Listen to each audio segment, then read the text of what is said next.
आप यहाँ पर सीख रहे थे प्रेजेंट पार्टिसिपल।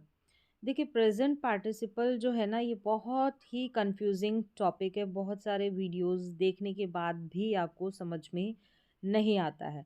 तो हम इसका पूरा निचोड़ से पूरा मतलब शुरू से लेके अंत तक इसके किस तरीके से यूजेस हो रहे हैं वो, और साथ ही में आपको समझ में आ जाए, बाद में आपको कहीं जाना ना पड़े, कोई वीडियो देखना ना पड़े कि ये कैसे हुआ, यहाँ पर इसका इस्तेमाल कैसे हुआ। तो यहाँ पर बहुत शॉर्ट में मैंने इसका यूज़ बताया था। अब डिटेल में हम देखने वाले हैं। तो एक जो ये प्रेजेंट पार्टिसिपल है ना, इसका यूज़ होता है reduced relative clause with present participle. यानी जब हम रिलेटिव क्लॉज को रिड्यूस करते हैं तो वहाँ पर प्रेजेंट पार्टिसिपल का एक यूज़ होता है। तो इसको आज हम डिटेल में सीखने वाले हैं। यह आप बहुत अच्छी तरीके से समझ जाएंगे, इतना मुझे पता है। तो चलिए अब यहाँ पर देखें, समझाने की कोशिश करूँगी कि सिंपल तरीके से आप समझ पाएँ। तो यहाँ पर देखें, reduce relative clause plus present participle मतलब कैसे करते हैं। देखिए रिलेटिव क्लॉज क्या होते हैं, सबसे पहले मैं यही लेके चल रही हूँ, बिगनर है तो शुरुआत से सिखा रही हूँ।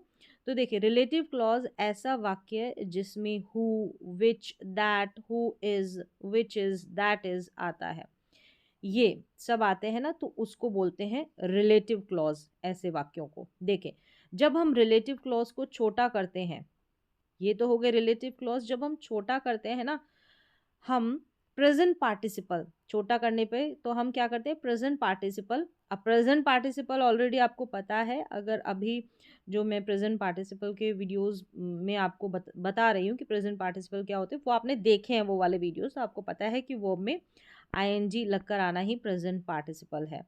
ठीक है, अब इसके अलग अलग यूजेस हैं। सिर्फ ये एडजेक्टिव में ही यूज़ नहीं होता कि इसका काम सिर्फ एडजेक्टिव का है, तो वो सारे अलग अलग यूजेस एग्जाम्पल्स के साथ मैं बिल्कुल पूरे निचोड़ के साथ आपको समझाऊंगी, साधारण सी सिंपल सी भाषा में। देखें का प्रयोग करते हैं जब हम रिलेटिव क्लॉज को छोटा करते हैं। ठीक है, बड़ा होता है रिलेटिव क्लॉज, इसको छोटा करते हैं तो हम प्रेजेंट पार्टिसिपल का प्रयोग करते हैं।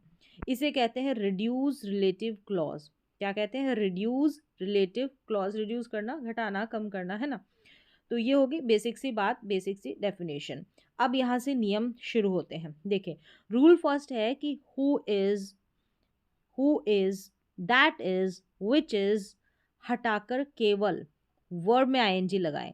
मतलब ये जो लगे रहेंगे ना, ये क्योंकि रिड्यूस करना ही बता रहे हैं रिलेटिव क्लॉज को, तो इनको तो हमको रिमूव कर देना है और हमको वर्ब में आईएनजी जोड़ देना, आईएनजी वाली वर्ब लिख देनी है, क्योंकि हम बात कर रहे हैं प्रेजेंट पार्टिसिपल की। तो देखिए यहाँ पर जब रिलेटिव क्लॉज में ये इज वर्ब में आईएनजी हो तो स्मॉल यानी रिड्यूस क्लॉज ऐसे बनता है। कैसे बनता है, यहाँ पर दिया गया है स्ट्रक्चर। जैसे नाउन रहेगा, कोई ना कोई नाउन होता है, फिर हु इज, क्योंकि इसी के बारे में तो कुछ बताया जाता है, दैट इज, विच इज, फिर यहाँ पर वर्ब में आईएनजी रहता है। अब हमको इसको रिमूव कर देना है नाउन के बाद में और वर्ब में आईएनजी लगा देना है। ये तो बेसिक स्ट्रक्चर एग्जाम्पल के साथ आपको बिल्कुल क्लियर हो जाएगा।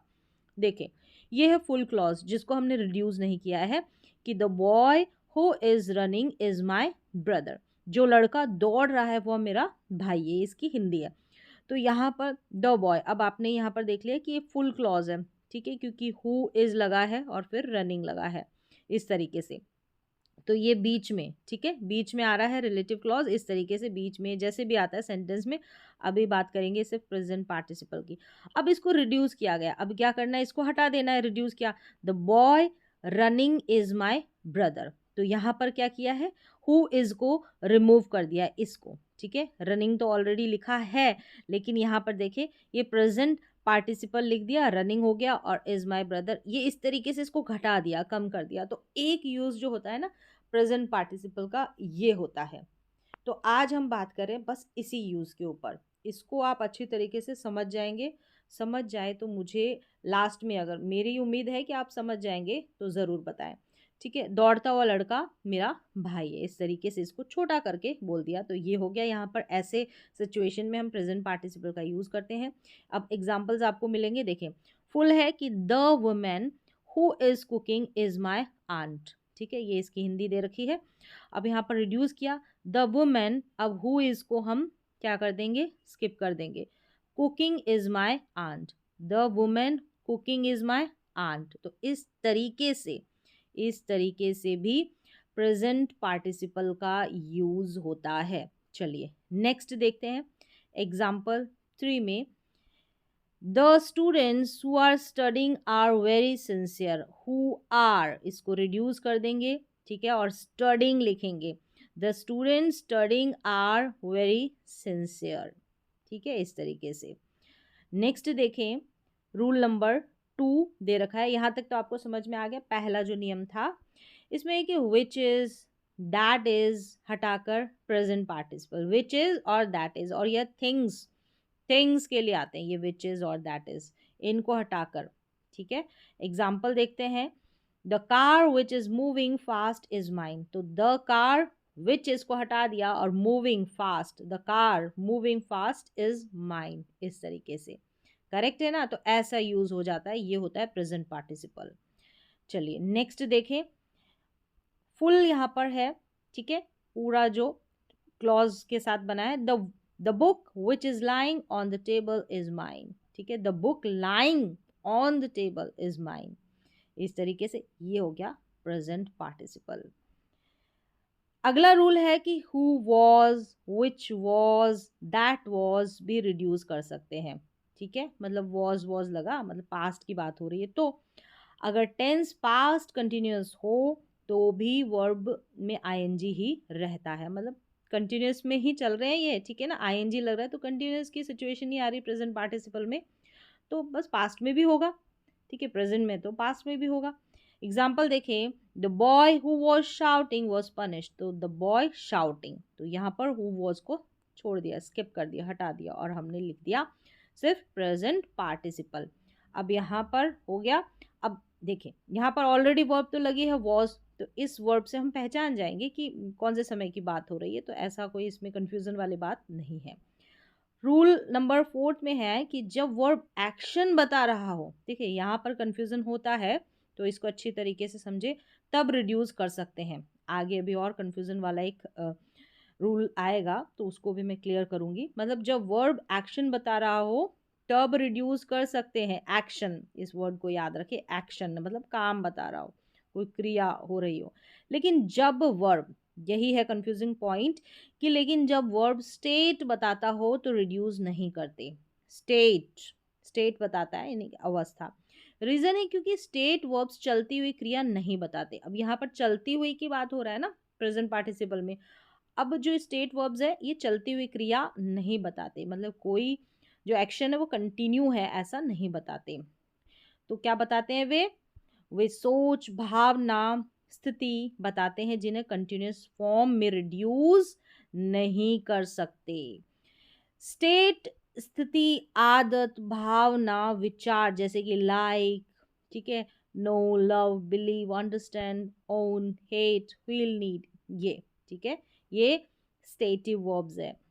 अब यहाँ पर नोट दे रखा है, इसको आप ध्यान से सुनिए, नोट डाउन करें, दिमाग में फिट कर ले। देखें, प्रेजेंट पार्टिसिपल वाले रिड्यूस रिलेटिव क्लॉज केवल एक्शन वर्ब्स में बनते हैं, स्टेट वर्ब्स में नहीं बनते। सिर्फ एक्शन जहाँ होगा ना वहीं बनेंगे।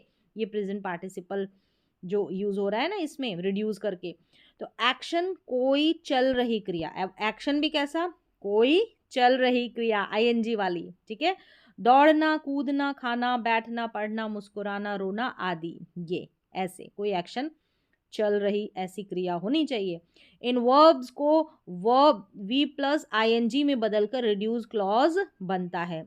इनको हम, ठीक है, वी प्लस आईएनजी जो ऑलरेडी हमने अभी देखा है। फुल क्लॉज देखें यहाँ पर, द मैन, जहाँ पर रिड्यूस कुछ भी नहीं किया गया, the man who likes T is my uncle, मतलब जो आदमी चाय पसंद करता है वो मेरे अंकल है। अब इसको अगर आप रिड्यूस कर देंगे तो गलत होगा ये। द मैन, अब लाइकिंग कर दिया, यहाँ पर देखें इसको आपने हु लाइक्स लिखा है, इसको लाइकिंग कर दिया तो ये गलत होगा। यहाँ पर ये फॉर्मूला नहीं चलेगा प्रेजेंट पार्टिसिपल वाला। कहाँ पर, स्टेटिव वर्ब्स के साथ, स्टेट के साथ, अवस्था के साथ। गलत है क्योंकि लाइक स्टेट वर्ब है, ठीक है। लाइक कोई चलती हुई क्रिया नहीं है, इसलिए इसे रिड्यूस नहीं कर सकते। क्लियर है। चलिए अब देखें, the man sitting there is my uncle, ये वह आदमी जो वहाँ बैठा है ना, मेरे अंकल है, ऐसा। तो द मैन सिटिंग, अब यहाँ पर देखिए सिटिंग लिखा है, ठीक है, सिटिंग लिखा है, तो यहाँ पर इससे पहले हु इज़ ऐसा होगा ना, रिलेटिव क्लॉज़ की बात है, इसको रिड्यूस करके बनाया है, तो इसमें लिखा है कि ये सही है, ठीक है, ये सही है। अब यहाँ तक तो ठीक है, आपको समझ में आ गया कि स्टेटिव वर्ब्स में यूज़ नहीं होता, लेकिन एक यहाँ पर कन्फ्यूज़न उतरता है इस सिटिंग को लेकर, ठीक है? इस सिटिंग को लेकर एक बहुत बड़ा कन्फ्यूज़न निकल कर आता है, हमेशा आता है, मुझे पता है। अब इस कन्फ्यूज़न को मैं दूर करने वाली हूँ, ध्यान से सुनना, ठीक है? यहाँ पर मैंने रीज़न के साथ लिखा हुआ है, ध्यान से सुनें। देखें, यहाँ पर है कि सिटिंग जो है ना, एक्शन पार्टिसिपल है। क्या है? Action participle. एक्शन भी है और फिर लिखा है आईएनजी लगा है तो पार्टिसिपल है, ठीक है? अब यहाँ पर लिखा है कि दिखने में स्टेट जैसा, लेकिन ग्रामर में स्टेट नहीं। दिखने में जैसे बैठा हुआ, एक तरीके से उसकी स्टेट बताई जा रही है कि क्या अवस्था है बैठे रहने की, लेकिन ग्रामर में, ठीक है, लग रहा तो ये है कि स्टेट अवस्था बताई जा रही है, अवस्था बताई जाती है, तो वो एडजेक्टिव रहता है, लेकिन ग्रामर में ये स्टेट नहीं होता, जो ग्रामर मानती है ना, उसकी बात हो रही है। सिटिंग असल में एक एक्शन पार्टिसिपल है, एक्शन पार्टिसिपल मतलब वर्ब में आईएनजी वाला, ठीक है। यह एडजेक्टिव की तरह दिखता है, लेकिन इसका मूल एक्शन ही एक्शन है, स्टेट नहीं। सही बात क्या है? सिटिंग दिखने में स्टेट जैसा लगता है, बैठा हुआ, जो ऑलरेडी मैंने बताया। कैसा लग रहा है कि बैठा हुआ, तो स्टेट जैसा लग रहा है, ये तो एक्शन कुछ हो ही नहीं रहा, कोई एक्शन ही नहीं कर रहा, लेकिन ग्रामर की नज़र से यह एक्शन कंटिन्यूअस फॉर्म है। याद रखिए, एक्शन कंटिन्यूअस फॉर्म है, इसलिए इसे स्टेट एडजेक्टिव्स में नहीं रखा जाता। लग रहा है ना एडजेक्टिव की तरह, बैठा ही तो है, कुछ काम तो कर ही नहीं रहा, तो ये कन्फ्यूज़न रहता है। अब रीज़न क्या है कि इसको स्टेट एडजेक्टिव्स में नहीं रखा जाता, क्योंकि सिट खुद एक एक्शन वर्ब है, जैसे कि डांस का डांसिंग हो रहा है, रीड का रीडिंग हो रहा है, सिट का सिटिंग रहता है, तो वॉक का वॉकिंग होता है, ठीक है। इस तरीके से तो सिट का सिटिंग हो रहा है, तो ये एक्शन वर्ब्स में ही आता है। इनमें आईएनजी फॉर्म हमेशा एक्शन ही दिखाती है, बस नाउन से पहले लगकर क्लॉज बनाती है, ठीक है, नाउन से पहले लगकर क्लॉज बनाती है। अब यहाँ पर गलत है कि रिड्यूस नहीं कर सकते। The man who likes coffee can not reduce, इसको हम रिड्यूस नहीं कर सकते कि लाइक का लाइक्स लिखा है तो लाइकिंग लिख दे, क्योंकि लाइक्स एक्शन नहीं बल्कि आदत या पसंद है, ठीक है। यहाँ तक आपको कन्फ्यूज़न आपका दूर हो गया होगा। अब यहाँ पर देखिए आसान है याद रखने का तरीका, यहाँ पर बताया कि जो क्रिया अभी हो रही है रिड्यूस कर सकते हैं। जो भी क्रिया अभी हो रही है ना, वो रिड्यूस कर सकते हैं, प्रेजेंट में भी हो सकता है, पास्ट में भी, ऐसा कंफ्यूज नहीं होगी, जो हो रही थी तो वो भी, ठीक है, तो उसको हम रिड्यूस कर सकते हैं, जैसे ऑलरेडी हमने इज एम आर वॉजवर में अभी देखा ना। जो स्थिति या भावना बताती है रिड्यूस नहीं कर सकते, जो स्थिति बताती है, भावना अपनी फीलिंग बताती है, उसको हम रिड्यूस नहीं कर सकते। और सिटिंग का जो कंफ्यूजन है वो भी आपका दूर हो गया होगा, एक बार जो लिखा गया उसको फिर से देख लेंगे तो दूर हो जाएगा। चलिए नेक्स्ट देखिए, rule number 5, reduce clause noun के तुरंत बाद आता है, ये भी ध्यान रखना है। रिड्यूस क्लॉज नाउन के तुरंत बाद आता है, कैसे? यह विशेषता की तरह काम करता है। यह विशेषण मतलब कि एडजेक्टिव लिख लें यहाँ पर, ठीक है, वही है विशेषण, विशेषता बताता है, एडजेक्टिव होता है, चाहे कुछ भी बोले, विशेषण बोले या विशेषता, ठीक है। एडजेक्टिव की तरह काम करता है, जैसे कि सही क्या है कि the girl dancing on the stage is my sister, मतलब ये जो नाउन है ना, इसके तुरंत बाद ही आएगा ये प्रेजेंट पार्टिसिपल, ठीक है। ये इसके बारे में ही बता रहा है ना, डांसिंग जो वर्ड है प्रेजेंट पार्टिसिपल, तो the girl is my sister dancing, ऐसे हम नहीं कर सकते कि यहाँ पर डांसिंग लिख दिया, जस्ट इस गर्ल के बाद में ही इसको लिखना है, तुरंत बाद में, ऐसे गैप देके इस तरीके से नहीं लिख सकते कि लास्ट में ऐसे लिख दिया, गर्ल के बाद ये वर्ब लिख दी, नहीं, ये इसका तरीका एकदम सही है, जो ऑलरेडी आप देखते आ रहे होंगे। चलिए यहाँ तक क्लियर हो गया। यहाँ तक इस रूल में क्या है कि नाउन के तुरंत बाद आता है, रिड्यूस क्लॉज करते हैं ना, जब क्लॉज को रिड्यूस करते हैं तो नाउन है ना, उसके तुरंत बाद आपको लिखना है प्रेजेंट पार्टिसिपल। एक्स्ट्रा एग्जाम्पल और दे रखे हैं, the people waiting outside are tired, the people बाहर इंतजार करते लोग थक गए हैं। द डॉग, अब यहाँ पर देखिए ऑलरेडी ये जो है ना प्रिपेयर्ड है, तो आप इनकी प्रैक्टिस कर ले। द पीपल वेटिंग, यहाँ पर देखिए प्रेजेंट पार्टिसिपल है, पढ़कर तो क्या बताऊँ, आप ऑलरेडी देख लेना, खुद से ही देख लेना, देखते होंगे भी। द डॉग ये नाउन हो गया, इसी के बाद में देखिए प्रेजेंट पार्टिसिपल आ गया है, ठीक है। अब यहाँ पर देखिए द ट्रेन है, अप्रोचिंग, ट्रेन के बाद में ही प्रेजेंट पार्टिसिपल आ गया है। द फ्लावर्स, यहाँ पर देखिए ब्लूमिंग, यहाँ पर इसके तुरंत बाद ही प्रेजेंट पार्टिसिपल आ गया है। तो इस तरीके से तो कब हम रिलेटिव क्लॉज में प्रेजेंट पार्टिसिपल का कैसे रिड्यूस करके यूज करते हैं। उम्मीद है कि मैं आपको समझा पाई हूँ, आपको समझ में आया होगा। बस मैंने एक टॉपिक उठाया है, तो ऐसे हम डिटेलिंग में देखेंगे ना पूरा अच्छे तरीके से, फिर आपको कोई कंफ्यूजन नहीं रहेगा। बहुत सिंपल तरीके से मैं समझाने की कोशिश कर रही हूँ, उम्मीद है आप समझ पाए होंगे और मैं समझा पाई हूँ। अब आगे देखें, यहाँ पर आसान शब्दों में देखें, इस टेबल में देखें, यहाँ पर है फुल रिलेटिव क्लॉज और यहाँ पर है रिड्यूस क्लॉज। फुल है मतलब जिसमें रिड्यूस रिडक्शन नहीं किया गया है, यहाँ पर तो हिंदी मीनिंग है, अगर देखना चाहे तो देखिए। हु इज रनिंग, इसको रनिंग में चेंज कर देंगे। हु इज गोइंग, तो विच, सॉरी विच इज, तो विच इज को रिमूव करके गोइंग हो गया। ठीक है, अब यहाँ पर है who are dancing, who are को रिड्यूस करके dancing. That is shining, that is को रिड्यूस करके शाइनिंग। तो इस तरीके से आपको रिलेटिव क्लॉज में प्रेजेंट पार्टिसिपल का यूज़ करना है। बहुत ही बेहतरीन तरीका है प्रेजेंट पार्टिसिपल का यहाँ पर इस्तेमाल करने का, जो मैंने आपको सिखाने की कोशिश की। उम्मीद है आपको समझ में आया होगा।